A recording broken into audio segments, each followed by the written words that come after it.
হরে কৃষ্ণ সুধী ভক্ত সজ্জন। তো রথযাত্রার আগেই আপনাদের গৃহ থেকে আপনাদের বাড়ি থেকে এই সব জিনিস সরিয়ে ফেলুন, নতুবা আপনার গৃহে লক্ষ্মী প্রবেশ করতে পারবে না। তো সুধী ভক্ত সজ্জন, আসছে আগামী 7 জুলাই শ্রী শ্রী জগন্নাথ দেবের রথযাত্রা। তো এই রথযাত্রার আগে আপনার বাসা থেকে এই জিনিসটা অবশ্যই সরিয়ে ফেলতে হবে, নতুবা আপনার গৃহে লক্ষ্মী প্রবেশ করতে পারবে না, বাস করবে অমঙ্গল এবং দরিদ্রতা আসবে। তো সুধী ভক্ত সজ্জন, আজকের এই ভিডিওতে আলোচনা করব এই সব বিষয় আমরা, এবং এই রথযাত্রা কবে এবং এই রথযাত্রাতে ব্রত করতে হবে কি হবে না, কিভাবে রথযাত্রা পালন করবেন। তো সুধী ভক্ত সজ্জন, তাই কিছুক্ষণ সময় আগামী আপনারা মনোযোগ সহকারে ভিডিওটা শ্রবণ করুন, এবং আমাদের এই চ্যানেলে নতুন হয়ে থাকলে অবশ্যই চ্যানেলটি সাবস্ক্রাইব করে পাশে থাকুন। আমরা সবসময় এরকম সনাতন ধর্মীয় তথ্যমূলক ভিডিও এবং একাদশী সহ বিভিন্ন ব্রত সম্পর্কিত ভিডিও আপনাদের উপস্থাপন করার, আপনাদের কাছে শেয়ার করার চেষ্টা করি। তাই চ্যানেলটি সাবস্ক্রাইব করে আপনারা অবশ্যই পাশে থাকবেন। হরে কৃষ্ণ। তো সুধী ভক্ত সজ্জন, আগামী 7 জুলাই হচ্ছে শ্রী শ্রী জগন্নাথ দেবের রথযাত্রা উৎসব। তো এই রথযাত্রায় কোনো রকম ব্রত করতে হয় না, অর্থাৎ এরকম যে অন্য অন্য অনুষ্ঠান রয়েছে, জন্মাষ্টমী, রাধাষ্টমী এবং গৌরাঙ্গ মহাপ্রভুর আবির্ভাব তিথি, তো সেগুলোতে কি করতে হয়? ব্রত করতে হয়, উপবাস করতে হয় অর্ধবেলা, আবার গোধূলি পর্যন্ত এরকম উপবাস রয়েছে, ব্রত রয়েছে, কোনো কিছু খাওয়ার বিধিনিষেধ রয়েছে। তো এই জগন্নাথ হচ্ছেন এমন কৃপালু, জগতের নাথ। তিনি ভক্তদের কি প্রসাদ প্রদান করে খুশি হন, অর্থাৎ যারা খেতে পছন্দ করেন সেই সব ভক্তদের জন্য জগন্নাথ কি অত্যন্ত কৃপালু। অর্থাৎ জগন্নাথের এই রথযাত্রায় এবং স্নানযাত্রায়, জগন্নাথের কোনো উৎসবে আপনাদের কি না খেয়ে থাকতে হবে না, অর্থাৎ কোনো ব্রত করতে হবে না। তো অবশ্যই যারা ভক্তরা তো সবসময় প্রসাদ পানই, কিন্তু যারা অভক্ত সবসময় আমিষ আহার গ্রহণ করেন, তো অবশ্যই আপনারা সেই দিন জগন্নাথের রথযাত্রার দিন আপনারা কি করবেন? কখনোই আমিষ আহার গ্রহণ করবেন না, এবং অবশ্য নিরামিষ গ্রহণ করবেন, এবং নিরামিষ গ্রহণ করে জগন্নাথের রথযাত্রায় অংশগ্রহণ করবেন, জগন্নাথের রথের রশি স্পর্শ করবেন এবং জগন্নাথের বিশেষ কৃপা লাভ করবেন। অবশ্যই জগন্নাথকে এই দিনে আপনারা রথে অবস্থানরত জগন্নাথকে দর্শন করবেন, কেননা এই দিনে জগন্নাথ স্বয়ং বেরিয়ে যাচ্ছে আপনাদের দর্শন দান করার জন্য। তো অন্যান্য দিন জগন্নাথ কি এই গর্ভমন্দিরে থাকে, ভক্তরা আসে মন্দিরে জগন্নাথকে দর্শন দান করার জন্য, কিন্তু জগন্নাথ বলেছেন আমি যেসব ভক্ত আমাকে দর্শন করতে পারে না সময়ের ব্যস্ততার কারণে, সেই সব ভক্তদের জন্য আমি আজকে রাজপথে বেরিয়েছি, আমাকে ভক্তরা কি দর্শন করতে পারবে এই রাজপথে। তো সুধী ভক্ত সজ্জন, অবশ্যই আপনারা জগন্নাথের এই রথে অবস্থানরত জগন্নাথের বিগ্রহ দর্শন করে, জগন্নাথকে দর্শন করে আপনারা কি বিশেষ কৃপা লাভ করবেন, অবশ্যই জগন্নাথকে দর্শন করবেন। তো এবার আমরা আসি ভিডিওর মূল আলোচনায়। তো আমাদের আলোচনার বিষয় হচ্ছে কি, যে এই জিনিস আপনাদের ঘর থেকে সরিয়ে ফেলতে হবে, তবে জগন্নাথ কি করবেন? আপনাদের প্রতি প্রসন্ন হবেন এবং লক্ষ্মী দেবী আপনার ঘরে প্রবেশ করবে।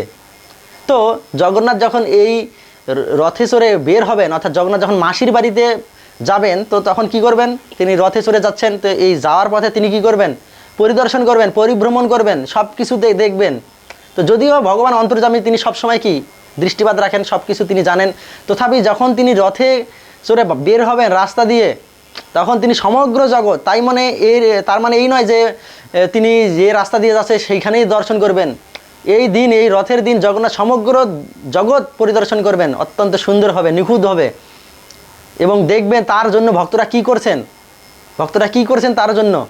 এমন নয় যে আপনার বাড়ির রাস্তা থেকে দূরে কিংবা আপনার বাড়ির আশেপাশে কোথাও রথযাত্রা হচ্ছে না, আপনার বাড়িতে জগন্নাথ দর্শন করতে পারবেন না। আপনার গৃহসহ এই দিন, আপনার গৃহ যেখানে থাকে, আপনি যেখানেই থাকেন, জগন্নাথ দর্শন করবে আপনাকে, এবং আপনার গৃহ দর্শন করবে। এই জন্য সাবধান, গৃহ থেকে এই জিনিস আপনাকে সরিয়ে ফেলতে হবে এই রথযাত্রার আগেই, তাহলে জগন্নাথের বিশেষ কৃপা এবং লক্ষ্মী দেবী আপনার গৃহে প্রবেশ করবে।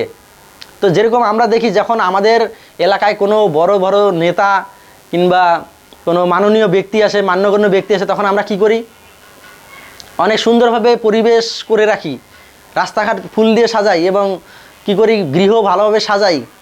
যখন কোনো মেহমান, বড় ধরনের কোনো আত্মীয়, কোনো সম্মানীয় ব্যক্তি আমাদের গৃহে আসে কিংবা আমাদের এলাকায় আসে, তখন কি করে? যদি কোনো নেতা আসে, তাহলে সেই স্টেজ সুন্দর করে সাজায়, এবং এর আশেপাশের যে জঙ্গলঝাড় সব কিছু পরিষ্কার করে, যেই রাস্তা দিয়ে আসবে সেই রাস্তা ফুল দিয়ে সাজায়। এবং আমাদের গৃহে যদি কোনো বড় ধরনের আত্মীয় আসে এবং সম্মানিত ব্যক্তি আসে, তখন কি করি? সেই গৃহটাকেও সুন্দর করে সাজাই, সুন্দরভাবে গুছিয়ে রাখি, যাতে অগোছালো না থাকে এবং পরিষ্কার পরিচ্ছন্ন থাকে, এরকম করে রাখি। তো জগন্নাথ এই দিনে রথে করে বের হবেন, অর্থাৎ সমগ্র জগৎ দর্শন করবেন। রাস্তা দিয়ে যাওয়ার পথে তিনি আশেপাশে দর্শন করবেন, মানে এই নয় যে তিনি শুধু সেই জায়গাগুলো দর্শন করেছেন, তিনি সমগ্র জগৎ দর্শন করবেন এই দিনে। তিনি দেখবেন যে তার জন্য, তার রথযাত্রার উপলক্ষে কি ভক্তরা কি করছে ভগবানের জন্য, কীরকম প্রস্তুতি করছে। তো এই দিনে অবশ্যই আপনারা গৃহ থেকে আপনাদের যে সমস্ত জিনিস সরাবেন আমি এখন বলবো। তো তার 1 নম্বরে হচ্ছে আপনাদের গৃহে যদি মাকড়সার জাল থাকে, এই মাকড়সার জাল আপনারা সরিয়ে ফেলবেন। আমাদের ঘরে দুয়ারে অনেক সময় ঘরের আনাচে কানাচে কী হয়ে থাকে, মাকড়সার জাল থাকে। তো এই মাকড়সার জাল অবশ্যই সরিয়ে ফেলবেন। আর মাকড়সার জাল যদি থাকে সেখানে অলক্ষ্মী বাস করে।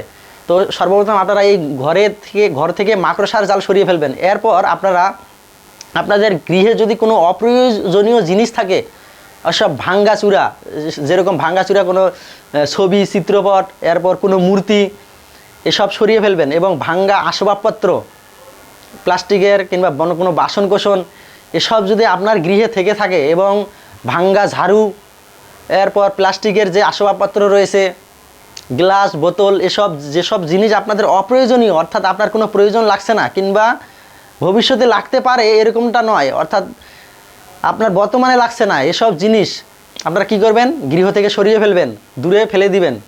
এবং সেগুলো কি আপনারা সাইড করে রাখবেন। হয়তো আপনাদের যদি কোনো স্টোর রুম থেকে থাকে, অর্থাৎ যে রুমে কখনো কেউ প্রবেশ করে না, কোনো সচরাচর যাতায়াত হয় না, অর্থাৎ ঘরের বাইরে যে রুম থাকবে, আপনাদের বাড়ির বাউন্ডারির বাইরে কোনো যদি রুম থাকে, সেখানে আপনারা কি সেটা সাইড করে গুছিয়ে রাখুন। অথবা বস্তায় পুরে আপনার সেই বস্তাকে কোনো এক জায়গায় লুকিয়ে রাখুন, যে বস্তা মানে যেই জায়গায় কখনো আপনাদের কি দৃষ্টিপাত হবে না, মানে দর্শনে পড়বে না, চোখে পড়বে না, যে জায়গায় রাখলে, এরকম জায়গায় আপনারা এই সব জিনিস কি গুছিয়ে রাখুন।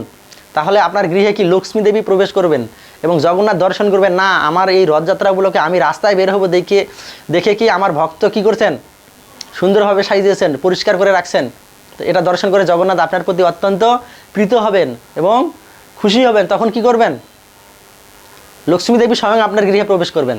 তো এরকম আমরা দেখি যখন যেসব নেতা রয়েছে এই যে সমাজে আমাদের, যেখানে বড় বড় নেতা দেখি যারা কি করেন, ডোনেশন করেন এবং সরকারি বিভিন্ন অনুদান প্রদান করেন, কোনো গ্রামে কোনো এলাকায় মানে প্রদান করেন, তারা কি দেখেন, তো যখন সেই নেতাগুলা কি হয়, এলাকায় আসে, কোনো ভাষণ দেন, কারো গৃহে আসে, কোনো গ্রামে প্রবেশ করে, তখন সেই গ্রামের লোক অনেক সুন্দরভাবে কি তাদেরকে আদর আপ্যায়ন করেন সেই নেতাকে, এবং আশেপাশের পরিবেশটাও যাতে সুন্দর থাকে সেরকম ব্যবস্থা করেন।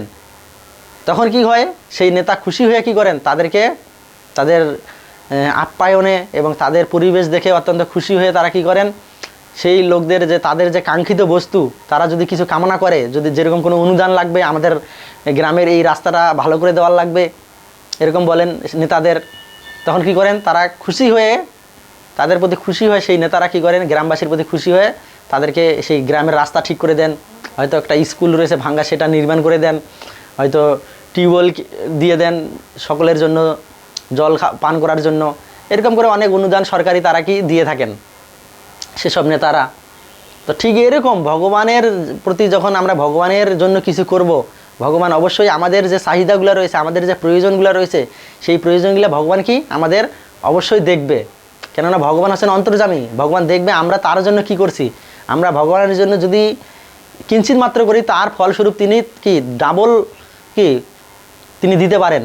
তো যেরকম দেখি যখন যখন দেখি যে এই কৃষ্ণলীলায় এবং মহাভারতে, যখন কৃষ্ণের একবার ঘুড়ি উড়াতে গিয়ে হাতের আঙ্গুল কেটে গেছিলো সামান্য, তো এই হাতের আঙ্গুল কেটে যাওয়ার কারণে তখন পাশে দ্রৌপদী ছিল কি, তার শাড়ির আঁচল থেকে এক টুকরা কাপড় মাত্র তাকে ছিঁড়ে দিয়েছিল, কৃষ্ণকে ছিঁড়ে দিয়েছিল সেই আঙ্গুলের রক্ত বন্ধ করার জন্য। এর ফলস্বরূপ কৃষ্ণ কি দিয়েছিল, দ্রৌপদীর যখন প্রয়োজন হয়েছিল বস্ত্রের, অসংখ্য কোটি কোটি বস্ত্র প্রদান করেছিল তার লজ্জা নিবারণ করার জন্য। সেই দুধ সভায় যখন দ্রৌপদীকে বিবস্ত্র করা হচ্ছিল, তখন বস্ত্র প্রদান করেছিলেন কৃষ্ণ।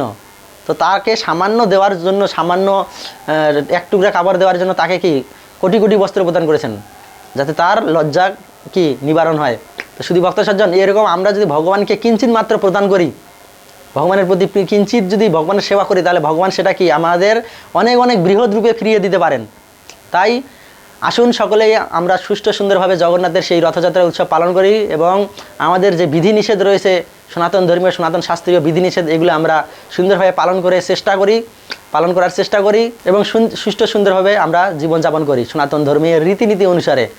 হরে কৃষ্ণ। শুধু ভক্ত সজ্জন, তো সকলে ভালো থাকবেন, সুস্থ থাকবেন। আর সকলকে আমন্ত্রণ জানাই এবং অভিনন্দন জানাই জগন্নাথের সেই রথযাত্রার কৃষ্ণপ্রীতি শুভেচ্ছা জানাই।